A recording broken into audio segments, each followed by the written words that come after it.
Entonces, el día de ayer estuvimos conversando un poco sobre los principios de la educación superior, ¿verdad? Y las competencias que deben de haber siempre en la docencia para que sus alumnos puedan tener un aprendizaje significativo.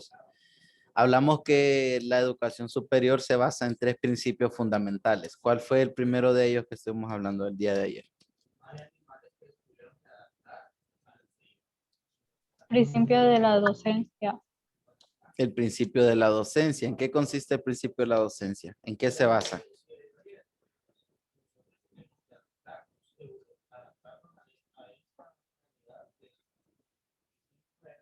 ¿Cuál es el propósito fundamental de la docencia? En la interacción del docente y el estudiante. Esa es la principal función, ¿verdad? Que el aprendizaje, ¿verdad? Que se celebra en una educación formal, en este caso que la educación formal se comprende porque hay ciertos alineamientos para llevar un proceso, ¿verdad? De aprendizaje. Y en eso consiste la interacción. Es de mucha importancia también de que por eso que todos, al menos en las clases virtuales, estemos conectados para que tengamos esa interacción. Imagínense que la principal función de repente solo la ejerza el docente en este proceso de educación superior. Y el docente hable y hable y hable. Ustedes de repente van a llegar un momento que se van a sentir estresados, incómodos. Imagínense la jornada de 7 de la mañana a 12 y que sin ustedes en toda la jornada no logre participar. Entonces, la docencia, la función o el propósito es que interactúen, ¿verdad? El proceso de interacción, ¿verdad? Entre los estudiantes.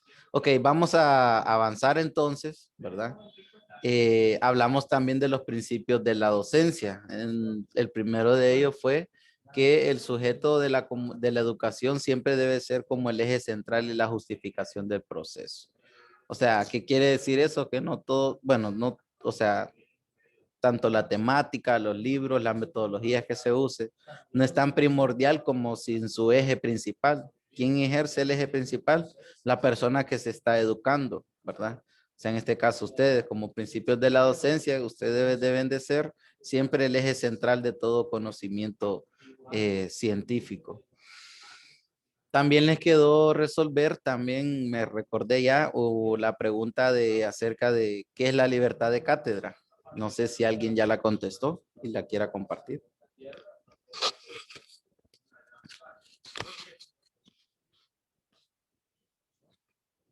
Creo que les sugerí que en el último principio de la docencia les aparecía la respuesta a esa pregunta. ¿Quién logró resumir ese espacio? Enríquez.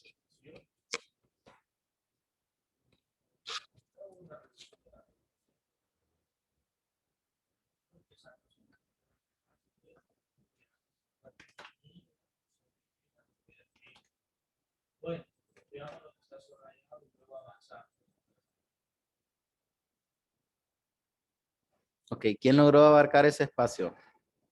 Una pregunta, nos quedó ayer. ¿En qué consiste la libertad de cátedra? Ajá, Jaslyn. Pues yo puse que consiste en el derecho que el docente tiene para desarrollar el programa de asignatura con amplitud en cuanto a diversidad de enfoques del conocimiento. Ujú. Muy bien. En eso consiste, ¿verdad? La libertad del poder permitirle a aquel que está impartiendo una clase eh, seleccionar el contenido de acuerdo a la clase, ¿verdad? O a la temática, es decir, que es libre de poder implementar todo ese tipo de conocimientos o que él decida qué estrategias utilizar, siempre y cuando sean apegados a las normativas, ¿verdad? Que fue la clase que vimos anterior. Ok, sigamos entonces con el principio número 2. ¿Cuál es el principio número 2? Es la investigación, ¿verdad?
Ok, entonces como segundo principio tenemos la investigación, ¿verdad? Como eje principal de la educación superior. Bueno, ¿qué dice sobre la investigación? Tenemos que esta es la función académica que se realiza por medio de un proceso sistemático. ¿Qué quiere decir esta forma? Esto se rige, dice, por el que es muy riguroso, por el cual se crea la ciencia. O sea, el método sistemático es el objetivo principal de la clase.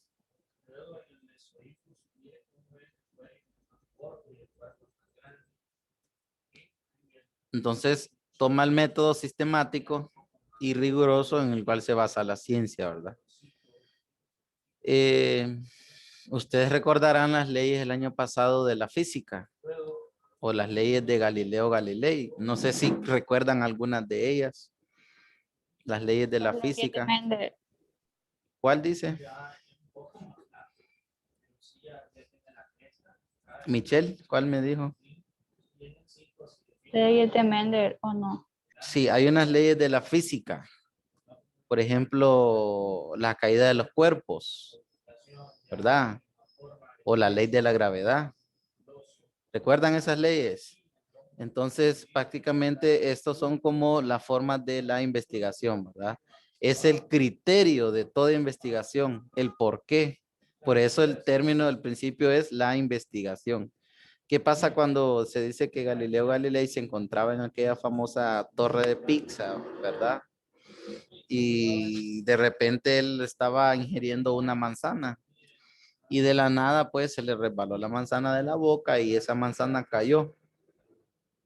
O sea, un proceso simple como que no pasa nada. El detalle de que quien incursionó esa investigación dice que se preguntó, o sea, ¿cuánto tiempo tarda un objeto de caer? El por qué cae y cuánto es la fuerza de la gravedad al momento que el objeto impacta sobre la Tierra.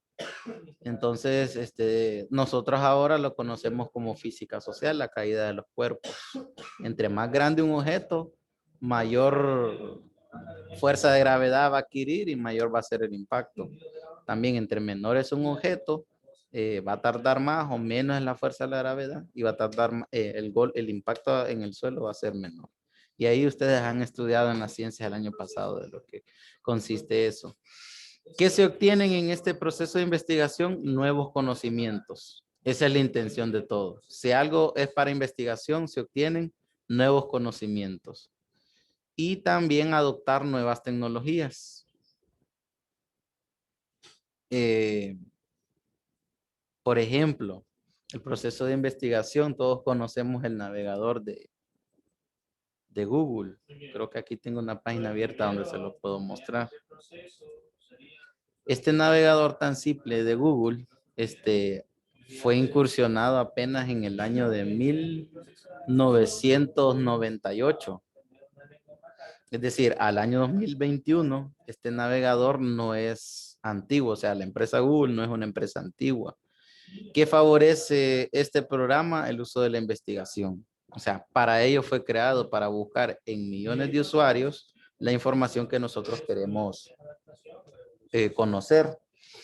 Entonces, la investigación también favorece nuevos conocimientos y nueva implementación de las tecnologías. En eso consiste. Otro ejemplo claro para ello es el proceso de la invención de la vacuna contra el coronavirus, ¿verdad? Gracias a los procesos de investigación se logra desarrollar nuevas tecnologías. También la actividad de investigación responderá preferiblemente a todos los intereses y las necesidades nacionales. Y claro que sí, todo proceso de investigación científico debe siempre contribuir al desarrollo del país.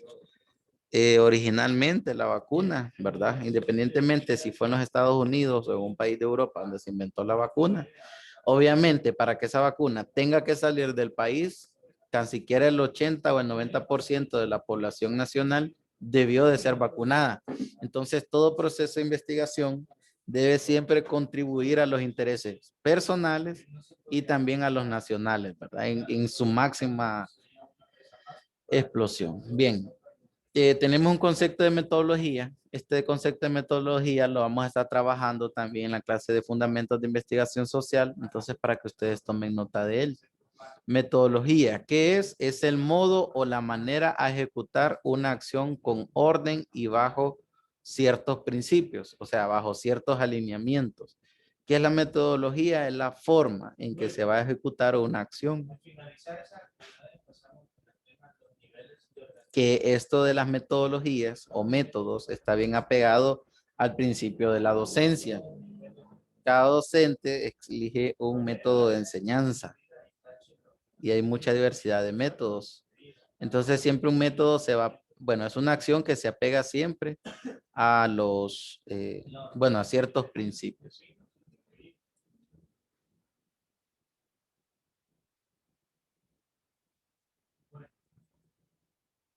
Todos los seres vivos se organizan.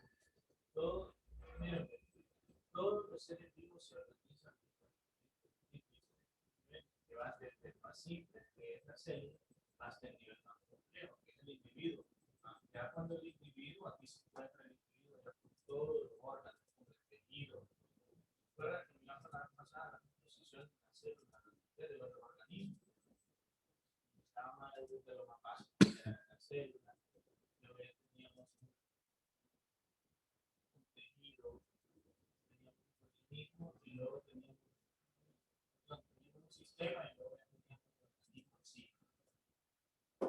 Tenía órganos, sistema y luego se conformaban.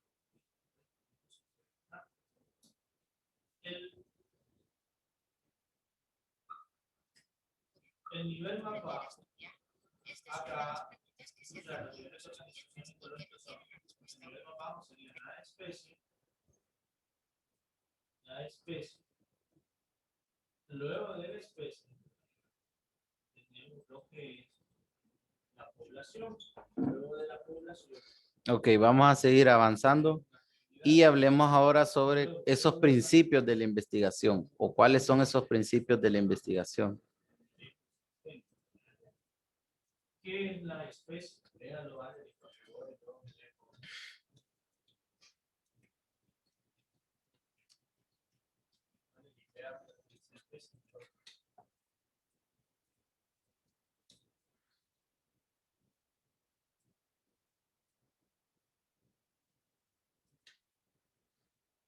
Vamos a trabajar en un cuadro sinóptico, entonces, para que ustedes lo plasmen también en sus contenidos de esta forma. Es decir, que también pueden reproducirse. Vamos a ver. ¿Cuál es la especie aquí? Miren, la especie es este pájaro.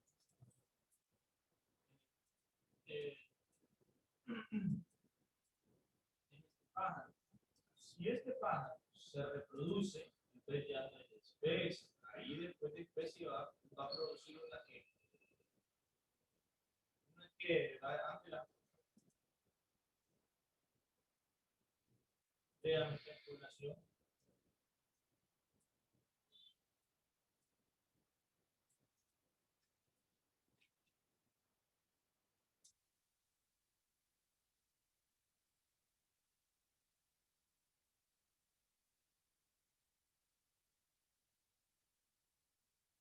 Ok, algunos de ustedes tienen material, la fotocopia.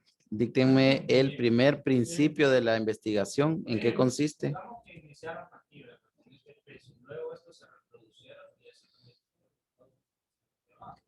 es una población, pero siempre Libertad académica y científica. de pájaros, de personas, va a ser una población. Muy bien, el principio número 1 para la investigación, tal y como nos señala María Enríquez, nos dice que debe de ser libertad académica y científica, que es muy apegado a la forma de libertad de cátedra. ¿Qué es la libertad de cátedra? Consiste en el derecho que el docente puede desarrollar el programa y la asignatura con amplitud, siempre y cuando sea en la diversidad de los enfoques y los conocimientos didácticos. Entonces, número 1, como principio de investigación tenemos la libertad académica y científica.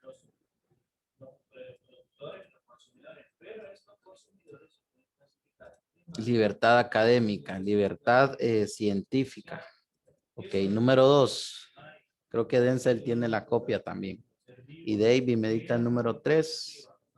Luis el número 4.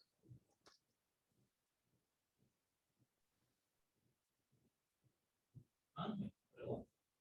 ¿Cuáles son los animales herbívoros? ¿Qué son los animales herbívoros? El principio número 2. ¿A cuál encontramos, Denzel? Rigurosa aplicación de métodos y técnicas científicas. ¿De qué se alimenta? De métodos. Y técnicas científicas. Ok. Ahí está. Número 2. Debe de ser rigurosa aplicación de métodos, formas. Es por eso de que hasta cierto punto los docentes siempre tratamos de poder exigir a nuestros estudiantes una forma de investigación científica fuerte, ¿verdad? Que no solamente sea lo que ahí aparece. En las ciencias del español aparecen unas citas bibliográficas, ¿verdad? Pero ya son otros puntos aparte. Es la forma en que investigamos, pues debe ser analítica, debe ser prejuicia, ¿verdad? No solamente y comprendido. La investigación debe ser con el objetivo de poder comprender la temática que se está buscando.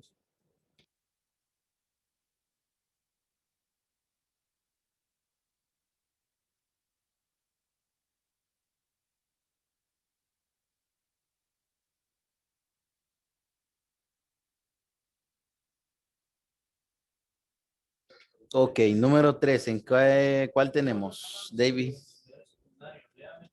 Profesor, disculpe que me de que no encontré la guía. ¿Dónde la tiene, David? Es que no me acuerdo.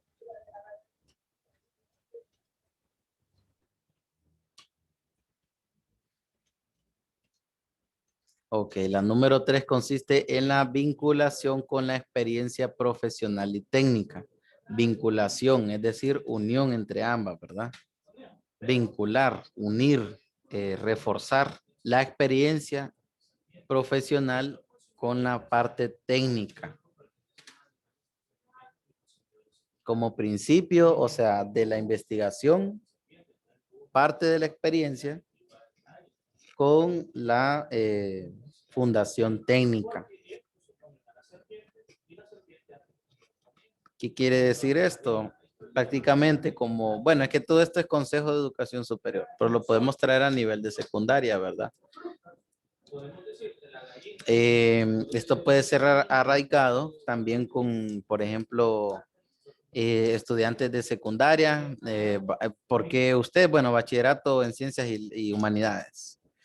Tener ustedes las clases dentro de todas, desarrollar experiencias experiales o profesionales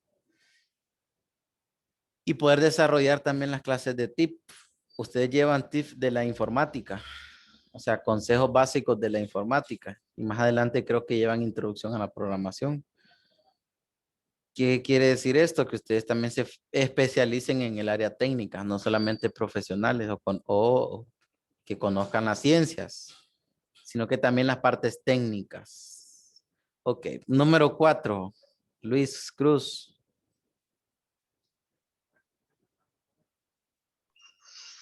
Integración con la docencia y extensión.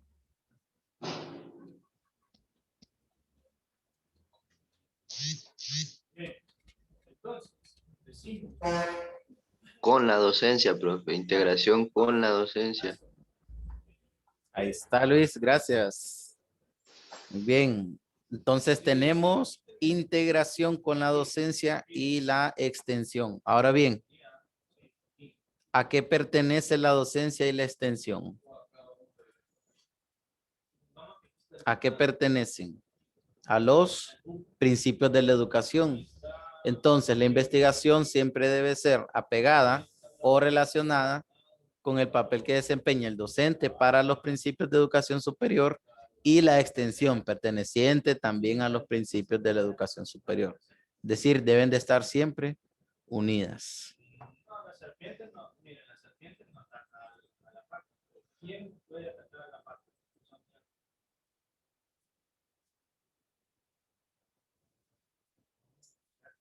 animales son carnívoros que se alimentan de carne.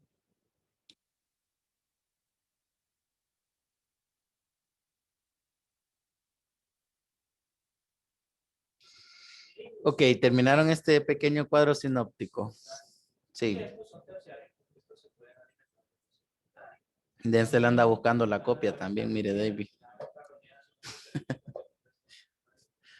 ¿Quiénes son los carroñeros? Los sopilotes. Ah, no, si usted sí la tiene, va, Denzel, la copia. Sí, profe. Sí, sí. Bien, copiamos entonces. Ok, muy bien. Principios de la educación superior. Jóvenes en la plataforma, es decir, en el Classroom, ya se integró al Classroom, Michelle. Creo que en esta clase no le he dado todavía el código. No, No, ¿verdad? No se la he asignado aún. Ok, sigamos con la temática. Luego viene el siguiente principio. ¿Cuál es el siguiente principio de la educación superior? El tercer y último principio, ¿verdad?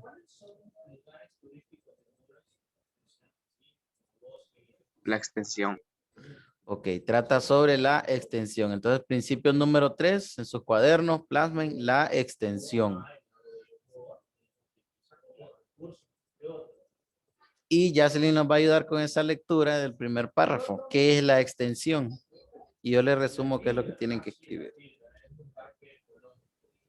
Es la función académica por la que se comunican los logros de la ciencia y la técnica a la comunidad en forma participativa. Esta interacción debe consistir en descubrir y recoger por una parte los valores nacionales, las inquietudes y los problemas de la comunidad, dándoles la expresión que corresponda, y por otra, en difundir los productos del saber y la creación en la educación superior. Ok, gracias, Jocelyn. Bueno, prácticamente está muy bien resumido, entonces vamos a tomar nota de toda esta información. Entonces, el objetivo principal de la extensión es mantener en comunicación siempre los logros de la ciencia, la finalidad de todo proceso investigativo, el poder lograr algo. También apegado con la técnica.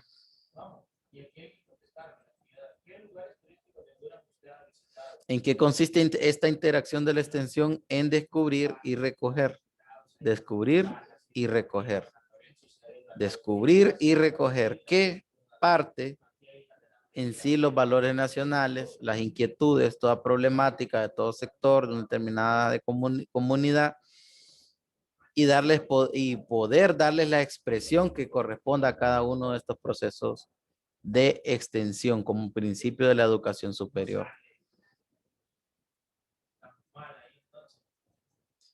La extensión, esto se desarrolla en conjunto en las instituciones del Estado y también por identidades representativas a la comunidad.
Ok.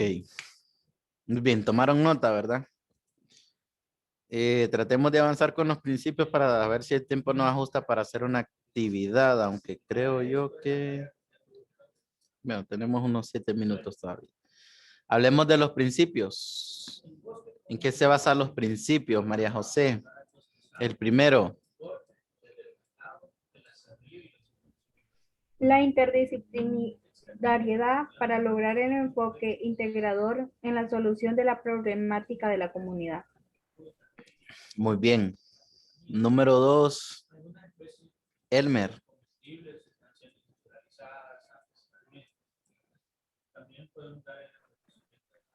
La participación con miras a involucrar al estudiante en la dinámica de los fenómenos sociales.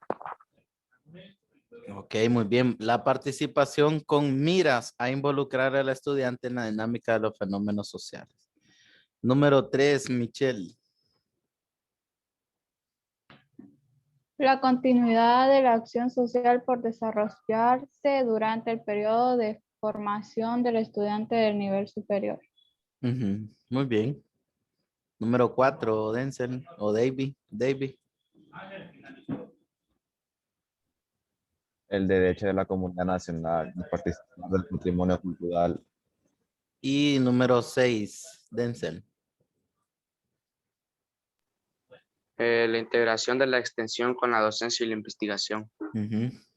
Siempre, recuerden, la integración con la docencia de la, perdón, la integración de la extensión siempre con la docencia y con la investigación.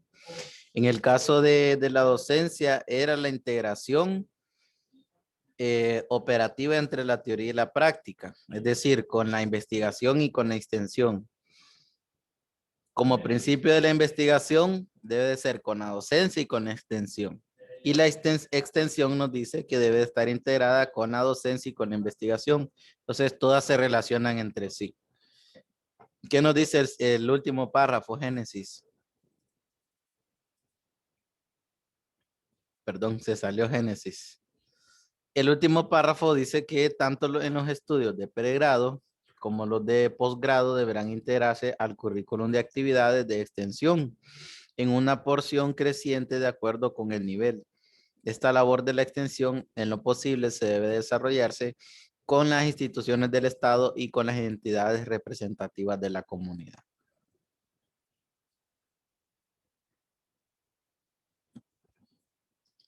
Un ejemplo muy claro para que nosotros podamos comprender el objetivo de la extensión lo vamos a llamar como la práctica profesional. ¿Qué es la práctica profesional? Es el desempeño del conocimiento adquirido en una institución. En este caso estamos hablando de consejo superior.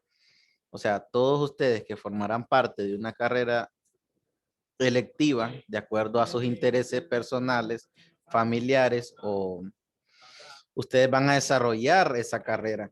Esa carrera les va a permitir a ustedes realizar una función en un sistema público, ¿verdad? Es desarrollar una práctica. Entonces, en eso consiste la extensión.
Ok, en su cuaderno, jóvenes, ustedes tienen, o los que tienen la fotocopia, les aparece lo que es unas actividades, pero esas actividades ya están resueltas, ¿verdad? Pero en la parte 2 les pide o les solicita que en su cuaderno establezcan relaciones entre la docencia, la extensión y la investigación. Entonces, en su cuaderno van a desarrollar esa actividad como tarea. ¿De qué forma la van a desarrollar?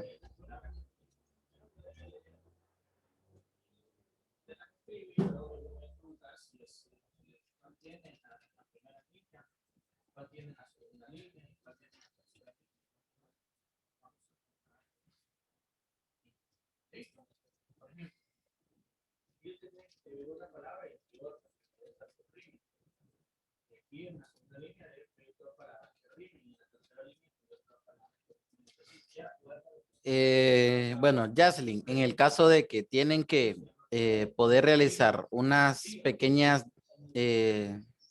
relaciones entre estos tres principios fundamentales, ¿qué técnica van a utilizar? Efectivamente, la técnica de la tabla comparativa. Jóvenes, van a cambio de hora. Les envío este dato ahí a su WhatsApp.